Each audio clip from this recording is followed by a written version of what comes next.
Commune d'Adjamé, tenancière de ce restaurant, Bintou fait la vaisselle avec ce savon artisanal, bien connu sous le nom de Kabakuru, qui veut dire caillou en malinké. Quand je paye pour 500 comme ça, 3 à 500, un là je peux utiliser pendant 5 jours, 6 jours. Ça finit pas vite.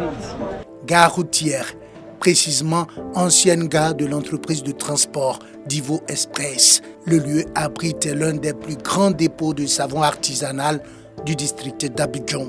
Awa est une vendeuse de savon Kabakuru à Bondougou. Elle est venue se ravitailler ici. Ça nous plaît, ça mousse. Avant là, il n'y a pas là. On souffle. Maintenant, ça là, il y en a là. Ça va faire 3 à 500. Donc ça rend tout le monde. Il y a aussi qui prend pour se laver. Il y a aussi qui prend pour laver à but.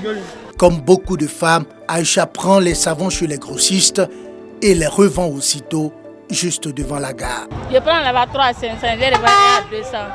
Il y a 50, 100 francs, je paye chercher, je paye ticket, je paye la mairie aussi. Je gagne un peu dedans.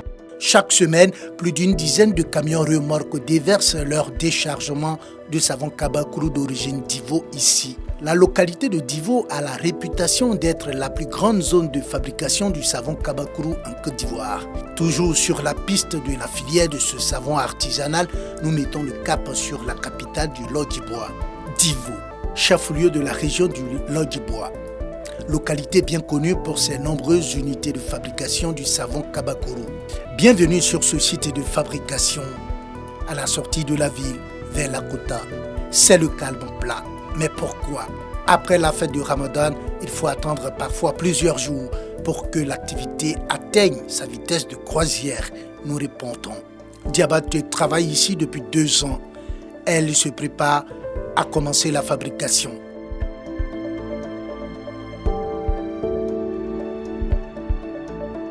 Le travail se révèle souvent difficile, même s'il lui permet de gagner sa vie. Quand on pense, on va ramasser dans le baril, on va déposer et puis on va mélanger encore.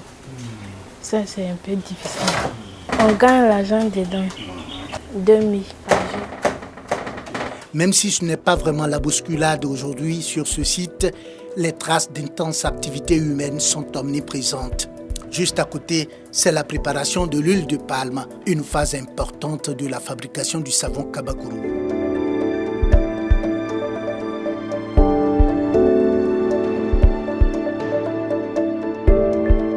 À l'autre bout de la ville, au quartier Dialogue 2, plusieurs sites de fabrication du savon Kabakuru sont ouverts, mais ne fonctionnent pas à plein régime. Propriétaire d'un site de fabrication, Touré supervise le travail. Il nous explique les grandes étapes de la fabrication de ce savon. Première des choses, quand on va en brousse, on achète des huiles rouges, huiles déchets pour venir, on met au feu, on blanchit. On attend 3 jours après et qu'on a la suite, qu'on met dans l'eau, ça aussi ça fait 3 jours. Maintenant quand on met dedans, 3 jours après, 4e jour, on commence, on vient ramasser l'huile, on enlève ça au feu. Là ça trouve que déjà c'est déjà froid. Maintenant on appelle nos jeunes sœurs qui sont là, qui ne font rien, et viennent taper. Il souligne la qualité des savons Kabakuru d'origine Divo. Nos savons, c'est un bon produit. Le savon, moi je me lave avec. Je n'ai pas de problème avec ça parce que j'attends à d'autres que non. Quand tu te laves avec Kabakuru, ça gâte le corps. Non. On a un grand marché en Côte d'Ivoire aujourd'hui, à Abidjan, à Adjamé. On a un grand marché à Odjene. Nous avons rendez-vous avec le président de l'association des fabricants de savon Kabakuru de la ville. Il revendique près de 30 ans de métier et tient à mettre en relief l'impact économique de la production du Kabakuru sur la population locale. Aujourd'hui, à Divo ici, si à 100 coups à Divo, tu vas trouver que 99 fait savon Kabakuru. Même si toi tu ne fais pas, ta femme fait. Celui ne fait pas, son fils fait. Donc au grand jamais, il n'y a pas de coup à Divo aussi, qu'il n'y a pas quelqu'un qui ne met pas l'argent de savon Kabakuru, il n'y en a pas. À la délégation régionale de la Chambre des métiers du Côte d'Ivoire, on fait ce qu'on peut pour aider ces fabricants de savon artisanal. C'est ici cela a commencé. Donc la technique, le savoir-faire, ils l'ont. Donc partout, même le savon qui est fait de partout au Burkina c'est fait, mais celui de Divo a une particularité. Nous avons essayé de mettre ces fabricants en association. La localité de Divo abrite plus de 70 unités de fabrication de savon Kabakuru.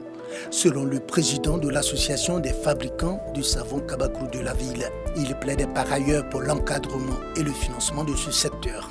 Aujourd'hui, si on dit qu'on va nous aider au niveau des Divo et savon Kabakourou là, il faut 2 milliards. Si on a le 2 milliards, on paye beaucoup d'huile. On va créer autre chose dans le même savon là et puis on va avancer. Le savon Kabakourou de Divo revendique un marché national. Il est exporté dans des pays voisins tels que le Mali et le Burkina Faso. Reste maintenant à produire ce savon dans des conditions industrielles et respectueuses de l'environnement et de la santé humaine.